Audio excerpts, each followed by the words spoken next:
Dios les bendiga, muy buenas noches. Aquí estamos de nuevo en esta noche del jueves para transmitir desde mi casa a su casa en un tiempo para estudiar junto la Escritura, un tiempo de estudio bíblico, y hoy vamos a continuar yendo a través de los capítulos y los versículos de la epístola general del apóstol Santiago. Y vamos a permitir que la palabra de Dios siga enseñándonos, la palabra de Dios siga ilustrándonos y siga dirigiendo nuestras vidas en todas las áreas y en todos los aspectos. Le damos la más cordial de las bienvenidas, su servidor, Pastor Ricardo Salazar, y mi esposa, la hermana Becky, que en esta noche, como cada transmisión, nos acompaña para participar de este tiempo junto con ustedes. Agradecemos a Dios la oportunidad que nos dan de poder llegar hasta sus hogares y poder participar juntos de este momento en la palabra de el Señor. Si les parece bien, vamos a iniciar orando al Señor y presentando este tiempo en sus manos y pedir que Él pueda trabajar en nuestras vidas a través de la palabra y a través de su Espíritu Santo. Señor, en esta noche te damos gracias por la oportunidad que nos das una vez más, Señor, de utilizar este espacio y esta plataforma para poder llegar a tu pueblo, a mis hermanos, a mis hermanas, que tienen un genuino interés, Señor, por conocer tu palabra. Oramos para pedir que tu Espíritu Santo nos pueda ayudar a todos. Ayúdame a mí, Señor, a tener claridad y poder tener fidelidad a la hora de interpretar y explicar las Escrituras. Y ayúdanos a todos, Señor, a entenderlas, y ayúdanos a todos a poderlas poner en práctica, poder discernir y poder traer a nuestra propia situación personal lo que en esta noche tú tengas para enseñarnos y luego ponerlo en la práctica. Dios, porque al final de eso se trata. Estudiamos la Escritura no para engordar nuestro intelecto, como se dice, sino que estudiamos la Escritura para que ella continúe en ese proceso de transformación en nuestras vidas que se inició en el mismo instante en que te rendimos a ti nuestros corazones. Te damos a ti la gloria, el honor y la alabanza en el nombre de Jesús, y en su nombre te decimos muchas gracias. Pues bien, vamos a irnos ya de lleno a la Escritura, y si usted tiene la Biblia, le voy a invitar para que abra allá en la epístola de Santiago. En el capítulo número 1 vamos a estar trabajando del versículo 12 hasta el 16. Un pasaje que aborda un tema que es muy relevante para ti y para mí, que es el tema de la tentación. En el pasaje anterior, Santiago ha abordado el tema de las pruebas. Y la palabra prueba y la palabra tentación tienen como origen la misma palabra que en griego, que es peraismos. Y esta misma palabra griega nos da la opción de traducirse como prueba y también nos da la opción de traducirse como tentación. De ahí que hay un comentarista bíblico que cada vez que usa esta traducción pone unido con un guión las palabras prueba, tentación. Pero en los versículos, hasta el versículo número 11, Santiago usa la palabra peirasmos en la acepción de prueba, en el sentido positivo que esta palabra tiene. Y prueba tiene una connotación en que Dios utiliza este recurso para trabajar en nuestra vida y que nuestra fe pueda madurar y pueda crecer, siempre y cuando, teniendo la sabiduría de Dios, podamos entender cuál es el propósito que Dios persigue en nuestras vidas a través de las pruebas. Y entonces, cuando entendemos el propósito, y este propósito es que nuestra fe sea perfeccionada, que nosotros podamos ser consistentes, que nuestra fe pueda ser una fe que resiste y una fe probada y aprobada. Cuando entendemos eso, los momentos de la prueba, dice el versículo 2, habrán de ser una razón para que nosotros nos gocemos y nos alegremos, no por la prueba en sí, sino por el resultado final que la prueba habrá de producir en nuestra vida. E insisto en esto, siempre y cuando la enfrentemos en la actitud correcta. Sin embargo, la prueba que tiene una connotación negativa puede convertirse en una base para la tentación. Y es aquí donde vamos a entrar en esta hora. Y además de ver cómo una prueba puede convertirse en una base para la tentación, vamos a avanzar para considerar el tema de la tentación. No es un estudio sobre el tema en general, pero vamos a ver algunos aspectos importantes que se desprenden o se derivarán del estudio y el análisis de estos versículos del 12 al versículo 18 de Santiago, el capítulo 1. Leo la escritura desde el versículo 12 para luego entrar al análisis de este pasaje.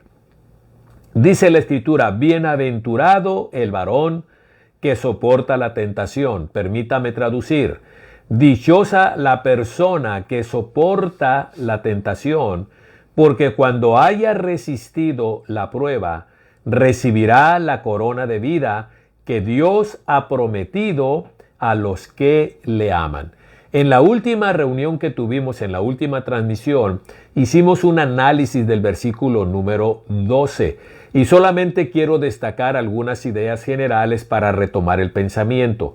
Lo primero que encontramos aquí es que Santiago reitera lo que dice en el versículo 2: tengan por sumo gozo cuando son pasados por diversos problemas. Aquí dice: dichosa la persona que soporta la tentación. En este caso, Santiago está usando la otra acepción para la palabra peirasmos. No usa la palabra prueba, aunque pudiéramos poner la palabra prueba. Pero aquí la mayoría de los traductores bíblicos usan la traducción de tentación. Ahora, es bienaventurada la persona no que experimenta la tentación, sino la persona que es capaz de vencer la tentación. Hay una promesa para el que resiste la tentación, y esta promesa es: recibirá la corona de vida que Dios ha prometido a los que le aman. El amar a Dios se convertirá al final en la máxima fuerza que nos motive, que nos inspire y que nos impulse a vivir una vida que agrada a Dios y que nos dé la energía y a la fuerza de carácter y de decisión que necesitamos para poder soportar la tentación. No es el miedo al infierno, ni siquiera es la promesa que pudiéramos tener aguardándonos, como en este caso la corona de la vida. La más grande motivación para vivir una vida que le honra a Dios es nuestro profundo amor a Él. Y no por nada Jesús, cuando contestó a la pregunta del religioso que le preguntó ¿cuál es el más grande mandamiento de la ley?, Jesús fue muy directo y muy preciso y afirmó: el más grande mandamiento es este: ama al Señor tu Dios con todo tu corazón, con toda tu alma, con toda tu mente y con todas tus fuerzas. Ese es el más grande de todos los mandamientos. Y cuando en nuestro corazón hay esa inclinación, hay esa devoción, ese sentido de lealtad y de amor irrestricto, de ese amor agapónton que dice Pablo en Efesios, que amemos a Dios con amor ágape, con amor inalterable. Cuando ese amor está implantado en nuestros corazones y va creciendo hacia Dios, ese amor, repito, se convertirá en la máxima garantía de que tú y yo podamos tener la motivación suficiente para poder soportar la tentación y no claudicar cuando ésta se presente. Así es que debemos de trabajar mucho en esto. Señor, enséñanos a amarte cada día más como tú te lo mereces, porque solo entonces tendremos la fuerza necesaria para mantenernos fieles a ti y firmes y ser capaces de soportar venga lo que venga. Ahora, después de que Santiago nos da esa tremenda bienaventuranza en el versículo 12, y solamente quiero comentar esto de las bienaventuranzas que encontramos en la Biblia. Hay muchas bienaventuranzas en la Biblia. Usted recordará, por ejemplo, que en Mateo 5 están ahí las 9 bienaventuranzas. Se dice que son 9, pueden ser más, pueden ser 9, lo que sea, pero el Sermón de la Montaña inicia con las famosas bienaventuranzas, que son declaraciones que describen la condición del creyente y de los ciudadanos del reino de Dios. No son declaraciones que describen lo que será la vida del creyente. Son declaraciones que describen el estado actual del creyente y de los ciudadanos del reino de Dios. Y en el Antiguo Testamento hay muchas bienaventuranzas. Por ejemplo, el Salmo 1 inicia diciendo: bienaventurado el que no anda en camino de malos, el que no escucha el consejo de los malos, el que no anda en camino de pecadores, el que no se sienta en silla de escarnecedores, sino que en la ley de Jehová está su delicia. Por ejemplo, ese salmo tan conocido. El punto que quiero señalar es que ninguna de las bienaventuranzas que encontramos en la Biblia están relacionadas con cosas, no están relacionadas con la salud, no están relacionadas con una solvencia económica. Las bienaventuranzas no están relacionadas con estar rodeado de confort y de comodidad. En ninguna de las bienaventuranzas encontramos esa conexión. Y eso es muy importante que nosotros lo podamos destacar y tener en mente. Por ejemplo, Jesús dijo en una ocasión: la vida del hombre no consiste en los bienes materiales que tenga. Sin embargo, hoy vivimos en una cultura, desde hace mucho rato, muy materialista, donde básicamente nuestro buen ánimo, nuestro sentido de realización y de sentirnos completos está muy determinado por las cosas que podemos tener a nuestro alrededor, en términos de qué es lo que he visto, qué es lo que calzo, cómo me veo, qué es lo que tengo, qué tipo de carro tengo, qué tipo de casa tengo, qué tipo de muebles tengo. Muchos de nosotros, lamentablemente, no podemos escapar a ese bombardeo mercantilista y consumista que nos venden los medios masivos de comunicación, que nos venden el engaño de que la clave para vivir plenos y de sentirnos bien y de sentirnos realizados es poder acumular muchas cosas a nuestro alrededor. Pero Jesús lo dice categóricamente, que la vida de la vida del ser humano no depende de eso. Y vuelvo al comentario: ninguna de las bienaventuranzas están conectadas a cuestiones de este tipo. Mire, por ejemplo, lo absurdo que es para la mentalidad moderna el que Santiago nos diga que tengamos por sumo gozo cuando pasamos por tribulaciones. O lo que Santiago dice aquí en el versículo 12: dichosa la persona que soporta la tentación. O sea, este tipo de declaraciones en la Biblia son completamente opuestas al espíritu de la cultura que domina en nuestro tiempo, en nuestro pensamiento. Una cultura hedonista, una cultura que apela a la comodidad, a lo superfluo, a la acumulación de cosas como la clave para tener realización o sentirnos plenos. Pero en la Biblia jamás se da esa conexión. Y como nosotros somos creyentes en Jesús y somos amantes de la palabra de Dios, porque es la palabra de Dios, nosotros debemos de dejarnos regir no por la cultura que nos vende la sociedad y a través de los medios, a través del mercantilismo, a través de toda la publicidad que nos bombardea, sino que nosotros debemos de permitir que la cultura de la Biblia sea la cultura que rija nuestra vida, nuestro estilo de vida, nuestros principios, etcétera, etcétera. Entonces, aquí está Santiago. Luego en el versículo número 13, tomando el pensamiento que inicia en el versículo 12 con respecto a la tentación, soportar la tentación, Santiago nos va a dar algunos conceptos que son muy importantes que debemos de entender con respecto a la tentación. No nos da todo un estudio, no nos desarrolla toda una teología de la tentación, pero sí destaca algunos puntos que son muy importantes tener en mente y conocer y saber con respecto a la tentación. El verso 13 inicia diciendo: cuando alguno es tentado, no diga que es tentado de parte de Dios, porque Dios no puede ser tentado por el mal, ni Él tienta a nadie. Lo primero que Santiago quiere que entendamos aquí es esto. Deben de saber que el origen de la tentación no se encuentra en Dios. Santiago tiene que hacer este comentario por alguna razón. Y la razón es esta, que muy probablemente en la cultura reinante de ese tiempo, una cultura pagana, donde el pueblo de Dios convivía y era parte de esa cultura, y muchos de los creyentes para estas alturas eran ya de extracción gentil o pagana. Y en esa cultura pagana se establecía una de las muchas creencias que se tenían con respecto a las deidades que ellos adoraban, es que ellos eran los originadores de todo lo bueno y de todo lo malo que le ocurría al hombre, incluidas las tentaciones, en el sentido de ser seducidos para actuar incorrectamente, de actuar en contra de los principios éticos y morales. Déjeme recordar la diferencia que hay entre prueba y tentación.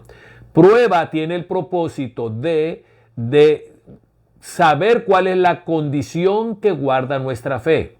La tentación es una incitación a cometer pecado, es una incitación a violar nuestra conciencia, nuestros principios éticos y morales, y como cristianos la tentación es una incitación a ir en contra de la palabra del Señor, responder a una circunstancia en contra de lo que la Biblia nos establece en sus diferentes partes. Es importante mantener clara esa distinción entre prueba y tentación. Lo primero que debemos de saber entonces es, Dios no es la causa de nuestras tentaciones. Dios puede ser la causa, el que cause nuestras pruebas, como cuando probó a Abraham en el capítulo 21 del libro de Génesis. Ahí explícitamente el escritor dice que Dios probó a Abraham, no lo tentó, lo probó, quería ver cuál era la condición de su fe. Y la fe de Abraham, al ser probada, fue aprobada, fue hallada genuina, fue hallada legítima, fue hallada correcta, fue hallada que estaba en el punto de resistencia, en el punto de excelencia y de pureza que la fe nuestra habrá de aspirar a tener. Entonces, la prueba puede tener su origen en Dios para ayudarnos a conocer la condición que guarda nuestra fe. Pero la tentación jamás, y subrayo, jamás tendrá su origen en Dios. Y la razón es esta, porque el carácter santo y justo y recto de Dios no le permite a Él meternos, o no le permite a Él ser el originador de una tentación. Dios es recto, Dios es justo, Dios aborrece el pecado. Luego entonces es completamente contrario a su naturaleza el pensar que Él pueda seducirnos o inducirnos a través de una circunstancia, empujarnos, cebarnos, tirarnos el anzuelo para que nosotros lo mordamos y entonces hagamos algo que va en contra de su voluntad, en contra de su santidad, en contra de los principios legales legítimos que Él ha establecido en la Escritura. El carácter de Dios hace totalmente imposible que Él sea el originador de una tentación. Ahora, y ahí lo describe, porque Dios no puede ser tentado por el mal, ni Él tienta a nadie. Entonces, eso Santiago lo deja muy claro. Pero antes de ir al siguiente versículo, déjeme abordar otro aspecto importantísimo con respecto a la tentación. Primer aspecto es, Dios no es nunca la causa de nuestras tentaciones, jamás. Dios puede ser la causa de una prueba, pero jamás va a ser la causa o el origen de una tentación. Jamás. En virtud de su carácter, eso es completamente imposible. Ahora, otro aspecto que Santiago quiere que sepamos aquí es cuando revisamos la forma en que Santiago inicia el versículo 13. Inicia diciendo, cuando alguien es tentado. Esa palabrita, cuando alguien, nos está enseñando algo que debemos de tener en mente. y es que nadie podemos evitar el ser tentados. Es un hecho que no podemos evadir. Santiago dice, no dice, si es que por casualidad, hace una declaración categórica, cuando alguien es tentado, es un hecho, hay una garantía, todo cristiano, no importa qué tan maduro sea en Cristo, todo cristiano estamos expuestos a la tentación y todo cristiano va a ser tentado, sin excepción. Cuántos años tenga de edad, cuántos años tenga en el Evangelio, qué tan maduro sea en Cristo, qué tan espiritual sea, absolutamente ninguna persona escapará de la tentación en el sentido de ser expuesto a la tentación o que la tentación lo asalte. Esto es lo primero que Santiago quiere que entendamos. Ni tú ni yo somos impunes o invulnerables o estamos fuera de los dardos del enemigo para que nosotros seamos tentados. Ok, eso es muy importante que nosotros lo entendamos. Mire, ¿cuál es mi base para decir que no importa la madurez, lo espiritual o los años que tengas, la experiencia que tengas, no importa qué tanto ames a Dios, no vas a evitar que la tentación en un momento dado llegue? ¿Cuál es mi base? Mi base es Jesús mismo. Cuando uno va a los evangelios, usted recordará que en Mateo 4 y Lucas 4 se nos cuenta de Jesús cuando es llevado por el Espíritu al desierto. ¿Para qué? Para ser tentado. ¿Por quién? Por el diablo. Jesús es llevado al desierto para ser tentado por el diablo. Y usted conoce la historia, no vamos a repetir, solamente menciono el hecho para hacer este comentario. Satanás no respetó ni a Jesús en este asunto de la tentación. Satanás no se quedó con las ganas de proponerle a Jesús ir en contra de la voluntad del Padre y en contra del diseño que el Padre había establecido para la redención del ser humano. No se aguantó las ganas de proponerle a Jesús una acción diferente, una alternativa que iba en contra del plan salvífico de Dios para la humanidad. Satanás no se quedó con las ganas de probar, de intentar, y lo hizo directamente, lo hizo indirectamente, pero Satanás más de una vez, y dice un testimonio de Lucas, es que lo dejó por un tiempo. Cuando venció la tentación en el desierto, dice que lo dejó por un tiempo. Así es que si Satanás no respetó a Jesucristo sabiendo quién Él era, debes de entender algo, Él no va a tener respeto ni por ti, ni por mí, ni por nadie. Así es que tenemos que armarnos de este pensamiento. La tentación va a llegar a nuestras vidas de muchas formas. Ahora, cuando uno escucha la palabra tentación, tú por ejemplo escuchas la palabra tentación, y en cada uno de nosotros como individuos diferentes que somos, la palabra tentación puede despertar diferentes imágenes, porque yo tengo unas debilidades, tú tienes otras debilidades, mi esposa tiene otras debilidades, y cuando la hermana ve que escucha la palabra vas a ser tentada, ella puede tener en su mente, y cuando yo la escucho y cuando tú la escuchas, de acuerdo a lo peculiar que tú y yo somos, puede subir a nuestra mente algunos aspectos en los que tú y yo sabemos que somos más vulnerables. Y que por ahí es donde Satanás nos puede llegar y nos llega y nos tienta. Entonces es muy importante que nosotros no olvidemos esto y que no bajemos la guardia. Satanás no va a perder la oportunidad de poner una piedra de tropiezo que arruine o que procure arruinar el plan que Dios tiene para tu vida y el plan que Dios tiene para otras personas a través de tu vida y de la mía. Así es que debemos de estar vigilantes. Recuerde lo que dice Pedro, que el diablo anda como león rugiente buscando a quien devorar. Él está al acecho. Él no nos pierde de vista. Y en el momento que Él lo considera apropiado, Él va a levantar una tentación delante de nosotros. Y algo que debo de comentar aquí es esto. Una prueba que originalmente no es una tentación, si yo no la abordo y si tú no la abordas de una manera correcta, Satanás puede usar una prueba que en su esencia no tiene el propósito de incitarte al pecado. Satanás puede usar una prueba, si no la enfrenta de una actitud correcta, puede usarla como una razón para levantar delante de ti una tentación. Una prueba se puede convertir en tentación si tú y yo no tenemos la sabiduría de lo alto, de la cual Santiago nos pide que le pidamos a Dios para enfrentarla en la actitud correcta. Una prueba que en el fondo tiene el propósito de desarrollar mi carácter.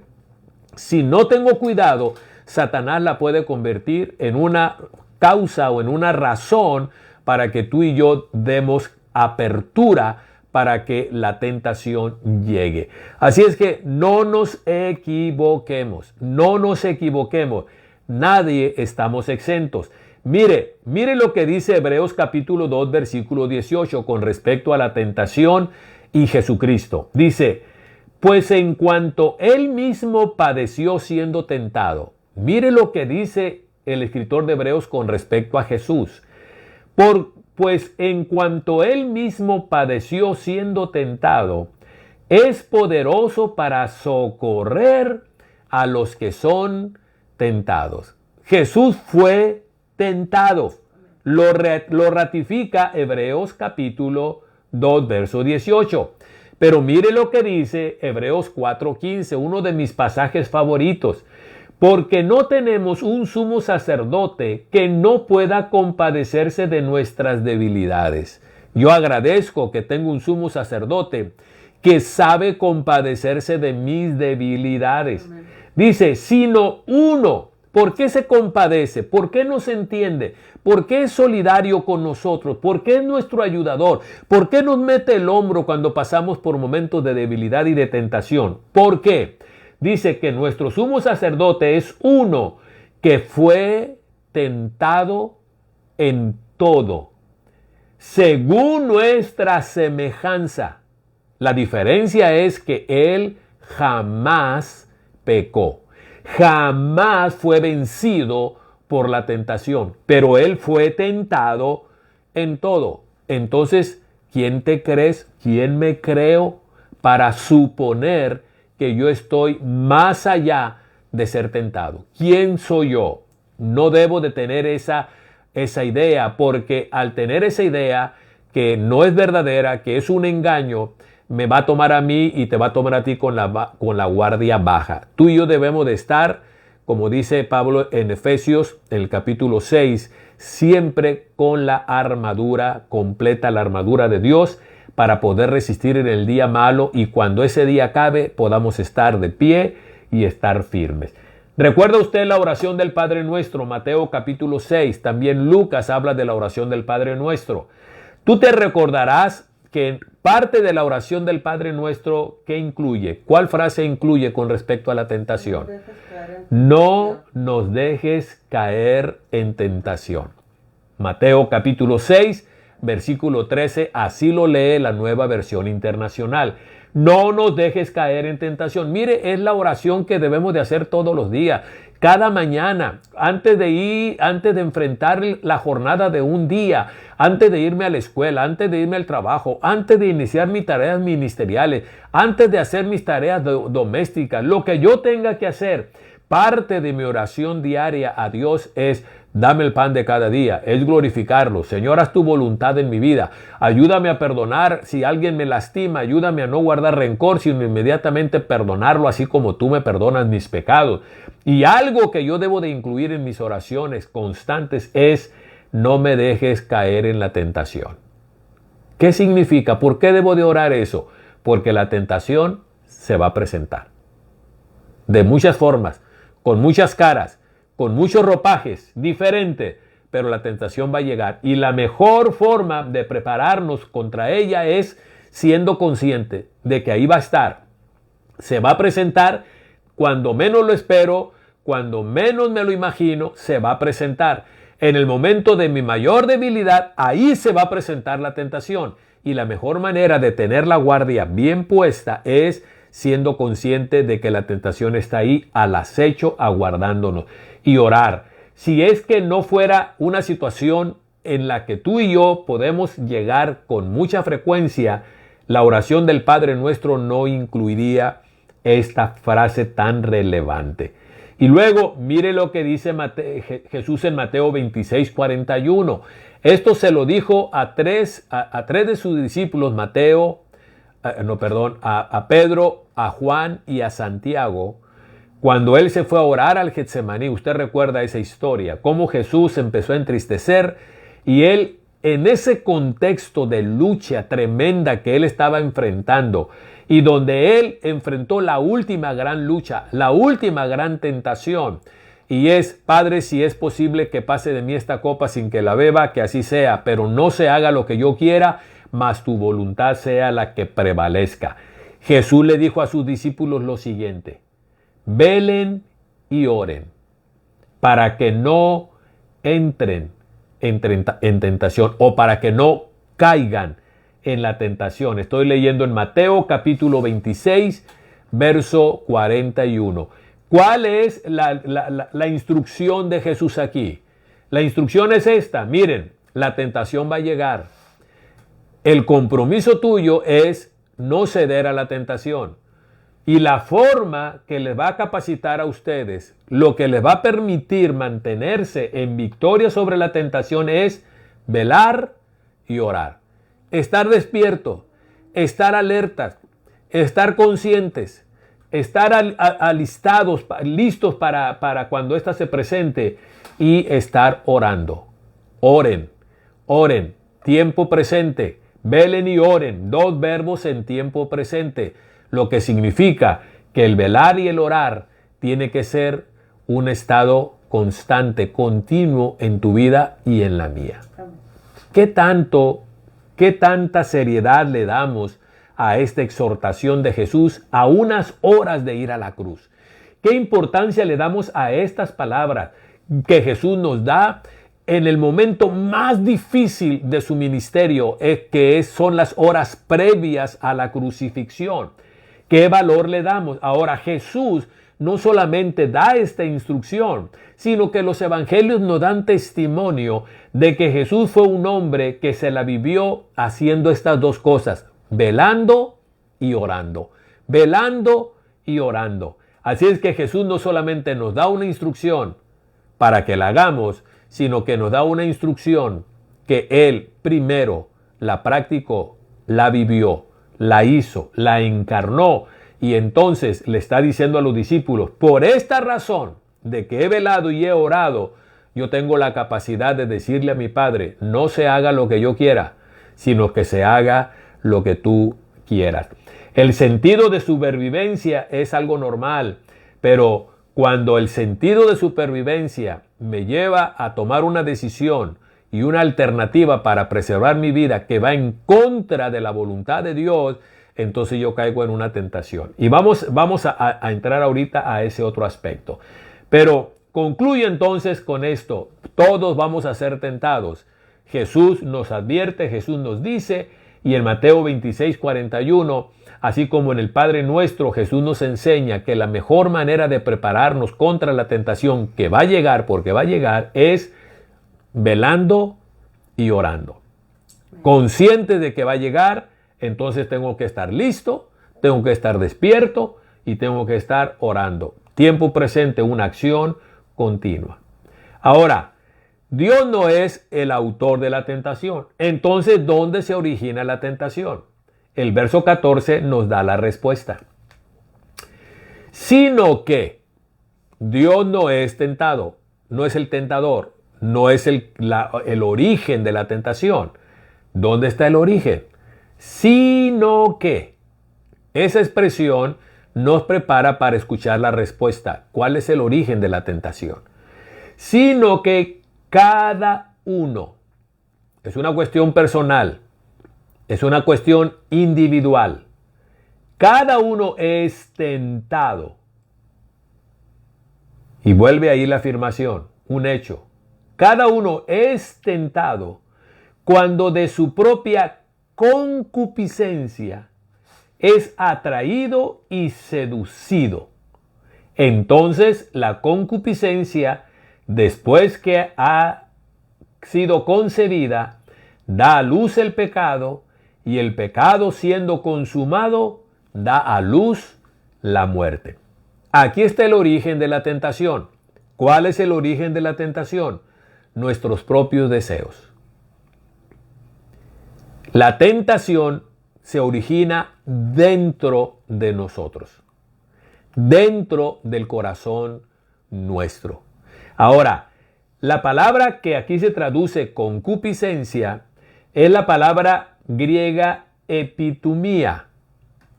Epitumía, que se puede traducir de muchas maneras.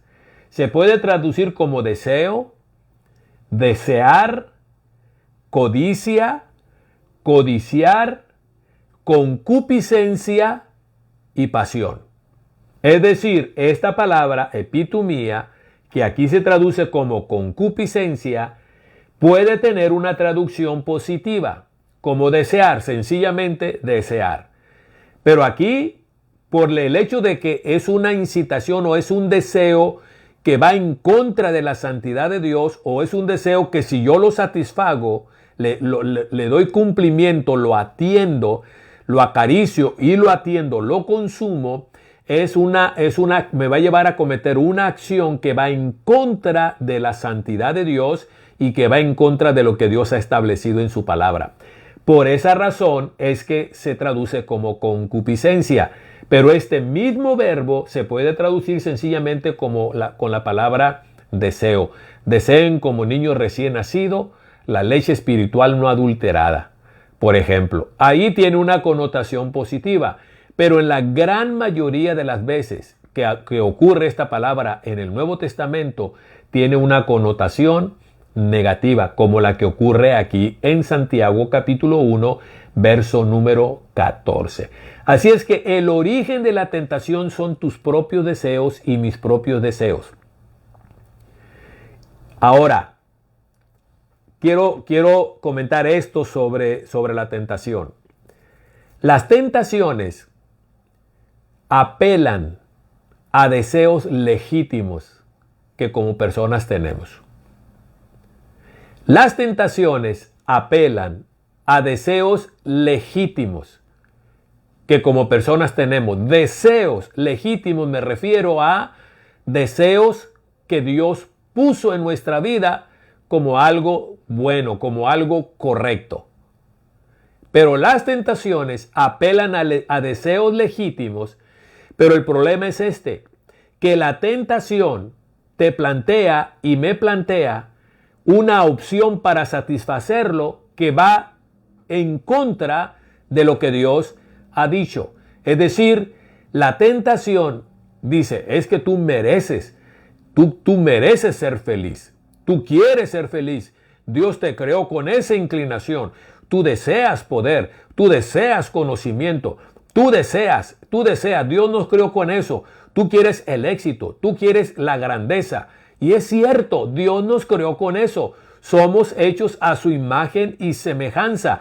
Tú y yo tenemos en nuestro ADN espiritual por creación el gen de la grandeza, porque somos hechos a imagen y semejanza de Dios. Y sí, es normal que yo desee esto, que yo desee poder, que yo desee una posición, es normal que yo desee la felicidad. Es normal que yo desee que el dolor no me alcance, que yo desee conocimiento, que yo desee esa palabra que a veces nos causa tanto problema. Yo deseo el poder. La Biblia dice, recibirán poder cuando venga sobre vosotros el Espíritu Santo. A Jesús le preguntaron, Señor, ¿quién será el más grande en tu reino? Y los discípulos estaban discutiendo quién será más grande en el reino de Dios. Y Jesús no les reprochó el que ellos desearan ser el más grande en el reino. Es un deseo legítimo. El problema es cómo yo satisfago ese deseo legítimo. Y es ahí donde la tentación me aborda y te aborda para buscar una forma ilegítima para satisfacer un deseo legítimo. Ejemplo, el sexo es un regalo de Dios, es un don de Dios. El sexo a la luz de la Biblia es algo bueno, es algo santo. Dios nos creó con esa disposición y con esa necesidad y ese deseo de intimidad. Y la máxima forma que Dios creó para lograr satisfacer el deseo y la necesidad de intimidad es a través de el amor en un hombre, entre un hombre y una mujer, que lo lleva a tener intimidad a nivel sexual. Es un regalo de Dios, pero es un deseo normal. Yo deseo intimidad. Dios me creó con esa necesidad, cierto. Yo deseo tener un cónyuge. Yo, hombre, necesito y deseo tener a una mujer. Y una mujer es normal, lógico, es completamente legítimo que desee tener a una pareja del sexo opuesto. Es normal. Es normal. No es pecado ser tentado. No es pecado tener esos deseos. No. El problema es que la Biblia no solamente nos dice que Dios nos creó con ese deseo, que es bueno, que es legítimo, que es correcto, que es natural, que es necesario para la procreación, etc. Pero también la Biblia nos dice cuál es el contexto en que el sexo es correcto. Y el contexto es, el sexo es correcto y honra a Dios cuando lo ejercito, cuando lo llevo a práctica dentro del contexto del matrimonio. El sexo fuera del matrimonio es una ofensa a Dios y yo puedo alegar, es normal, es un deseo normal, es un deseo humano, es un deseo con el que Dios me creó, sí, pero también estableció la forma correcta, el camino correcto para satisfacerlo. Y así como está este ejemplo que acabo de ilustrar, todos los demás ejemplos, todos deseamos sentirnos bien, todos deseamos sentirnos saludables, todos deseamos sentirnos sanos, todos deseamos evitar el problema del dolor. La Biblia dice que Dios tiene el poder para sanarnos. Y es normal que yo busque alivio a mis enfermedades, por ejemplo. Pero cuando ese deseo legítimo de sentirme aliviado me lleva o me empuja a prácticas que ofenden a Dios, como la hechicería, la brujería, el irme a hacer una limpia, etcétera, etcétera, entonces un deseo legítimo abre la puerta para que la tentación venga. Y mi argumento interior es que me convence a dar ese paso es que es normal, yo deseo eso. Muchas situaciones que pudiéramos manejar. Oiga, pastor, pero es que Dios no quiere que yo sea feliz, hablando de parejas que no están teniendo una buena vida matrimonial y la están pasando mal y que están pensando en terminar la relación. ¿Pero qué? ¿Acaso Dios no quiere que yo sea feliz? La respuesta es sí, sí quiere que seas feliz. Pero eso no significa que yo voy a buscar la felicidad a toda costa. Hay una forma correcta. Y Dios nos creó con deseos legítimos, pero nos ha provisto también las formas legítimas para satisfacerlos. Y el diablo lo que va a hacer es apelar a esos deseos legítimos para proponernos formas ilegítimas. Adán y Eva, ¿sería la voluntad de Dios que Adán y Eva tuvieran conocimiento del bien y del mal? Definitivamente sí. ¿Cuál era la forma que Dios había establecido? Una forma que se iba a dar a través de la relación de Adán y Eva con Él, no a través de la práctica. Pero Satanás le dijo, no es así como van a aprender. Yo te voy a enseñar una forma en la que tú vas a tener el conocimiento del bien y del mal como Dios lo tiene, pero Dios conoce el bien y el mal, aunque jamás por su naturaleza ha practicado ¿qué cosa? El mal. ¿Conoce Dios el mal? Sí. ¿Practica Dios el mal? No. ¿Ese conocimiento se deriva de que Él lo practicó? No. Dios quería, sin duda alguna, enseñarle a Adán y Eva el conocimiento del bien y del mal, pero no quería que lo conociera o llegara a alcanzar ese conocimiento a través de la práctica,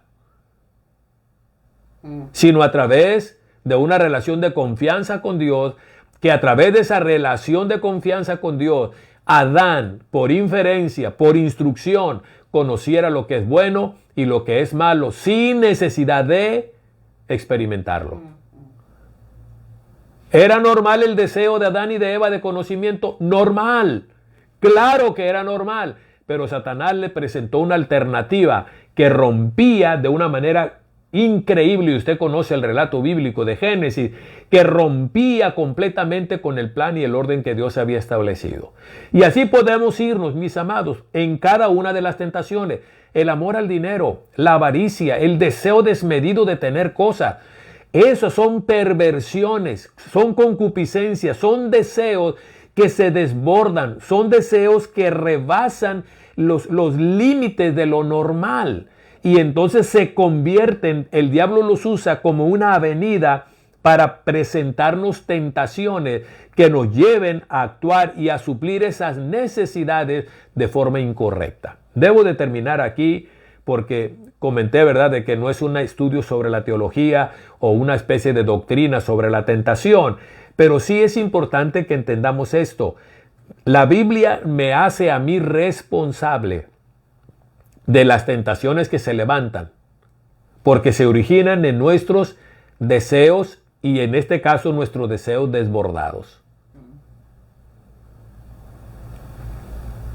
Y ahorita yo estoy siendo tentado a ahondar en esto. Pero en el nombre de Jesús voy a soportar la tentación y voy a terminar ahí. Entonces, yo soy responsable. Yo abro con mis deseos, con mis propios deseos, a veces exagerados, esos deseos que acaricio, esos deseos que entretengo, esos deseos que alimento. ¡Wow! Qué importante es aprender a defendernos de que un deseo legítimo se empiece a ir y se empiece a distorsionar. Detenerlo inmediatamente, eso es lo correcto, eso es lo sabio, es lo inteligente. Pero la mayoría de nosotros, como buenos seres humanos que somos, tenemos más bien la tendencia de acariciar, de entretener. A veces se le llama a esto el fantasear. ¿Qué pasaría? ¿Qué ocurriría si? Y si yo tuviera, y ya me vi, ya me imagino, ¿qué significará? ¿Cómo se sentirá? Eso, en lugar de cerrar rápido, la mayoría de nosotros tenemos la tendencia de entretener. Que Dios nos ayude a ser sabios y no jugar con fuego. No juguemos con fuego.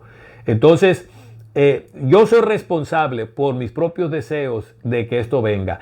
Esos deseos, cuando se entretienen, y esos deseos los entretengo tanto que se rebasan y me están llevando a suplir ese deseo de una forma incorrecta.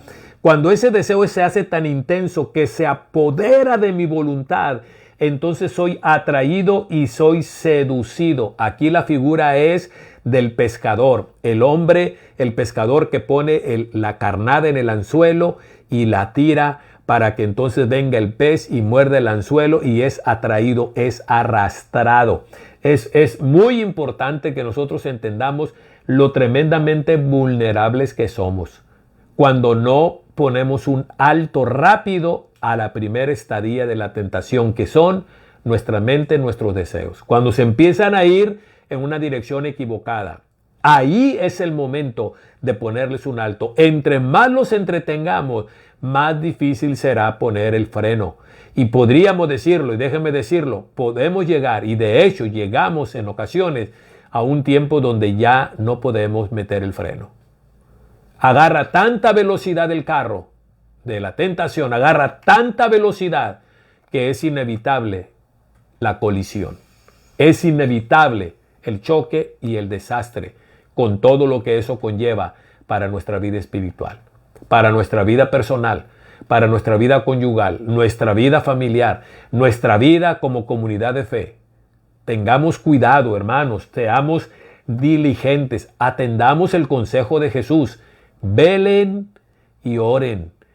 Padre nuestro que estás en los cielos, no nos dejes caer en la tentación, mas líbranos de todo mal.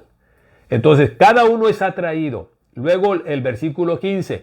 ¿Qué es lo que pasa cuando mi deseo y mi voluntad ya se amalgamaron? Cuando mi deseo, tu deseo y tu voluntad ya se amalgamaron. ¿A qué me refiero con tu voluntad? Cuando tú ya llegas al punto de decir, lo voy a hacer. Tu deseo es tan grande que ya se apoderó de tu voluntad. Perdiste la voluntad. ¿Qué es lo que viene? Entonces, la concupiscencia, después de que ha sido concebida, se casó. El deseo se casa con tu voluntad. Tiene que haber la unión de esas dos cosas para que haya concepción. Cuando ha sido concebida, da a luz el pecado. Repito, porque la tentación siempre va a ser una avenida que el diablo abre delante de mí para satisfacer un deseo legítimo de una manera que deshonra a Dios. Ahora, yo soy responsable del origen y del desenlace si no la detengo. Yo soy responsable. El diablo no es responsable. Dios no es responsable de la tentación. El diablo no es responsable de la tentación. Él va a meter su cola. La gente a mi alrededor no son los responsables de mi tentación, aunque gente pueda participar en mi caída y en mi fracaso. Pero el responsable de ceder a la tentación eres tú y soy yo. Nadie más. Y debemos de tener eso muy claro en nuestra mente. ¿Y qué es lo que generalmente hacemos? Es que echarle la culpa a los demás. Llegamos al punto, y el peor de los descaros es culpar a Dios por nuestras tentaciones y nuestros fracasos. ¿Qué es lo que hicieron Adán y Eva? ¿Por qué comiste? ¿Quién te enseñó que estabas desnudo? Comiste del árbol que te dije que no comieras. E inmediatamente Adán le echó la culpa a Dios. La mujer que tú me diste. Si yo no tengo reparos en culpar a Dios, me voy a medir y voy a tener consideración ahora a la hora de responsabilizar a otros. Es que mi esposa, es que mi cónyuge, es que mis hijos, es que mis papás, es que mis compañeros, es que en el trabajo, es que mis jefes, es que esto, es que mi historia, es que mi trasfondo. Somos buenísimos para turnar la responsabilidad a los demás. Pero delante del Señor, tú y yo somos los únicos responsables de cómo manejamos las tentaciones. Si salimos airosos, bienaventurado, porque el Señor te va a dar la corona, vas a recibir la corona de la vida. Si fracaso, si sucumbo a la tentación, el único responsable soy yo. También. Para un lado o para otro. Ahora, después de que ha sido concebido, dice, da a luz el pecado. Y a la larga, si mi vida se convierte en un estilo de vida de pecado y de pecado, esto va a traer como consecuencia la muerte. Porque la paga del pecado es la muerte. Ahora, ser tentado no es pecado. Ser tentado no te debe de llenar de culpabilidad. No debo de sentirme culpable porque estoy siendo tentado. De cualquier tipo, tentado a tomar lo que no es mío, tentado a enchuecarme, tentado a corromperme, tentado a mentir, tentado en el área de mi sexualidad. No debo de sentirme avergonzado ni culpable porque la tentación venga. Y a veces nosotros desde ahí bajamos la guardia. ¿Por qué razón, hermana Becky? Y usted que me escucha. Porque una de las cosas que nos va a ayudar a enfrentar la tentación, ya Jesús lo dijo, velen y oren. Pero ¿qué es lo que Jesús hizo además de velar y orar en el monte del Getsemaní, en el huerto antes de la cruz? Declarar la palabra. Declaró la palabra, ya lo vimos en la tentación de Mateo 4 y Lucas 4. Pero aquí en este pasaje dice la Biblia que Jesús llamó a 3 de sus amigos. A Juan, a Pedro y a Santiago. A Jacobo. Llamó a 3 amigos. Les abrió su corazón y les dijo que estaba muy triste y que estaba angustiado. Cuando yo no sé manejar la diferencia que hay entre ser tentado y sucumbir a la tentación, cuando yo no entiendo que ser tentado no es pecado, no es algo que me debe de avergonzar, no es algo que me debe de llenar de culpa, no es algo que me deba ir a esconderme, que me lleve a esconderme. sino que el ser tentado sencillamente me está exponiendo a una realidad que yo no puedo evitar que se presente en mi vida, por muy espiritual que sea, por muy maduro que sea. Repito este punto, este concepto, la tentación va a llegar. Pero cuando yo no sé manejarla, me privo de uno de los recursos más importantes que Dios ha provisto para que tú y yo prevalezcamos, y es el poder compartir con algún hermano o hermana el momento de lucha que estoy enfrentando. ¿Por qué? Porque yo no he aprendido que ser tentado no es un motivo de vergüenza, ser tentado no es un motivo para que tú te sientas culpable, y no es un motivo para que te escondas y te avergüences y que quieras guardar ese secreto para que nadie se entera, porque ¿qué va a decir la gente? Lamentablemente esto es cierto. Si yo debo de tener mucho cuidado a quién le hablo, con quién me abro. Pero mire, Jesús no tuvo problema en abrir su corazón ante sus amigos y decirles cómo se sentía. Pero Él escogió, no se los dijo a todos, aunque luego todos nos enteramos porque ahí está en la Biblia. Pero ahí está el principio. Tú y yo, si no sabemos manejar este asunto, esta dinámica de la tentación, nos vamos a robar a nosotros mismos y a privar de una de las formas más eficaces que tenemos para prevalecer en la tentación. Y es no enfrentarla solos.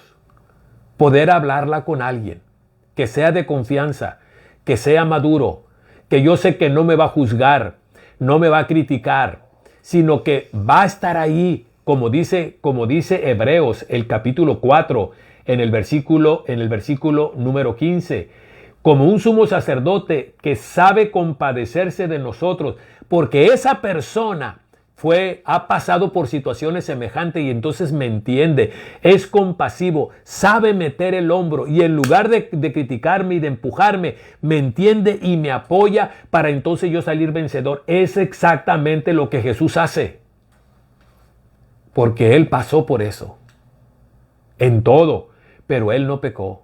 La diferencia es que si alguien viene conmigo y me dice, pastor o Ricardo, estoy pasando por esta lucha de este tipo, de lo que sea, yo debo de estar ahí listo para decirle, sabe, yo he pasado por lo mismo. La diferencia de Jesús, yo voy a tener que decirle, y a veces no he podido. A veces sí he podido, pero yo estoy aquí, te entiendo, y vamos a orar juntos y no vas a enfrentar esta guerra solo. Yo voy a estar aquí contigo. Hay muchísimo más que pudiéramos decir con respecto a la tentación. Pero concluyo, ya estamos a 3 minutos para llegar a la hora, y quiero concluir aquí y cerrar entonces. Que Dios nos ayude a entender en la vida práctica, poner en práctica en el diario vivir los conceptos, los principios que hemos podido o traté de extraer y de presentar ante ustedes en este tema tan relevante, tan pertinente, tan presente en la vida de todo hombre y de toda mujer. Una situación de la cual nadie escapamos. Repito, insisto, no importa qué tan espiritual seamos, no importa qué tan maduros seamos, no importa qué tantos años y qué tanta experiencia tengamos en nuestro caminar con Jesús, nadie estamos más allá de ser tentados. Y la mejor forma de prepararnos es siendo conscientes de esa verdad y entendiendo lo que Santiago nos dice aquí. Ahora, Santiago concluye en el verso 16 diciendo, amados míos, no se equivoquen, no erren, no se engañen. Esta palabra que se traduce no erren o no se engañen es un verbo en voz pasiva, de tal forma que podría y debería de traducirse debería de traducirse mejor, no se dejen engañar. No se dejen engañar por lo que dice en el verso 13. Cuando alguien es tentado, no diga que es tentado por Dios. No se engañen con eso. Dios no tienta a nadie. Mire lo que sí es cierto. No se dejen engañar. Toda dádiva, todo don perfecto, desciende de lo alto, del Padre de las luces, en el cual no hay mudanza ni sombra de variación. Él, de su voluntad, nos hizo nacer por la palabra de verdad para que seamos primicias de su criatura. De Dios no viene la tentación, de Dios no viene lo malo, Dios no tienta a nadie, Dios no puede ser tentado por el mal ni tienta a nadie. Él no es el origen de nuestra miseria, de nuestras tentaciones, no es el origen de nuestros fracasos, no. De Él viene y no nos dejemos engañar con un pensamiento diferente. Toda buena dádiva, todo don perfecto desciende de lo alto, del Padre de las luces, en el cual no hay mudanza ni sombra de variación. Santiago nos está hablando de la inmutabilidad de Dios. Él no cambia. Él es el mismo. Su amor, su pasión, su santidad, su pureza, su limpieza, sus planes, sus proyectos para nuestra vida. Él no cambia.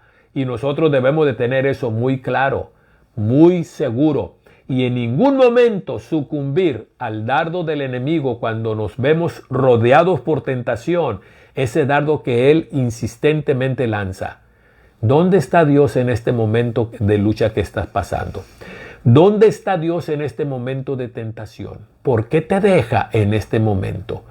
¿Por qué Él permite? ¿Por qué Él te mete a estas situaciones? Que yo pueda defenderme en mi mente y en mi corazón a través de la palabra y decirle: no me vas a engañar, enemigo, no me vas a engañar, diablo, que el Señor te reprenda, porque de Dios recibo toda dádiva y todo don perfecto desciende del Padre de las luces. Y esto que estoy viviendo, esta tentación, no se origina en mi Padre bueno, se origina en mis propios deseos que se salen de control y que tú aprovechas que eres un mentiroso y padre de mentira y que constantemente quieres arruinar el plan que el Padre tiene en mi vida, y eres tú y es mi propia carne el origen de esto que estoy enfrentando, porque de Dios solamente salen cosas buenas. Es importante tener una teología correcta, un entendimiento correcto de Dios y de su carácter para poder enfrentar los momentos de dificultad. Bueno, no pensaba, pero aquí está otra clave. Una clave es velar y orar para soportar la tentación. Otra clave es: no enfrentes la tentación solo. Busca a alguien que sea de confianza y que le puedas abrir tu corazón y decirle: ora conmigo porque estoy pasando por esto. Jesús es lo que le dijo a sus amigos. No le dijo: resuelvan mi problema. Dijo: oren, velen conmigo por una hora. Es lo que les dijo.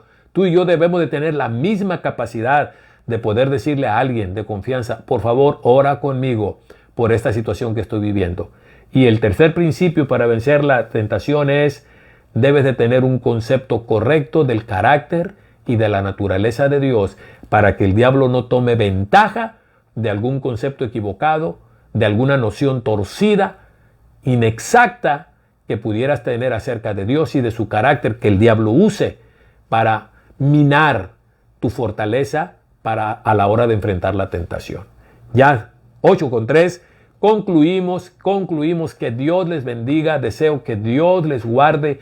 Mi oración, nuestra oración como pastores es que Dios les bendiga, que la voluntad de Dios sea prosperada en las vidas de ustedes, que sus familias sean abrazadas con la presencia de Dios y que todo lo excelente que Dios tiene para sus vidas se pueda ver realizado. No va a ser fácil, no va a ser sin la presencia de este elemento del cual hoy hemos hablado, las pruebas y las tentaciones, pero sabiendo que en todo Jesús ya nos ha dicho, la palabra ya lo ha declarado, en Cristo somos más que vencedores. Que Dios les bendiga, que Dios les guarde y con el favor del Señor, el próximo jueves a la misma hora por esta misma plataforma tendremos el siguiente capítulo de este estudio. Bendiciones.